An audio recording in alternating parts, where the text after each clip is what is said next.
If you're experiencing issues with League of Legends updates getting stuck, follow these steps to quickly resolve the problem. Step 1. Restart the client.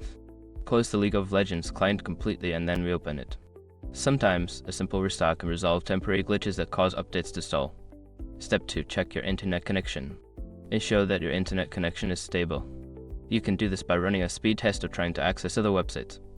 If your connection is weak, consider resetting your router. Step 3. Run as administrator. Right-click on the League of Legends shortcut and select Run as Administrator. This can help the client gain the necessary permissions to update properly. Step 4. Disable antivirus/firewall. Temporarily disable your antivirus software or firewall, as they may be blocking the update process. Remember to re-enable them after the update is complete. Step 5. Repair the game client.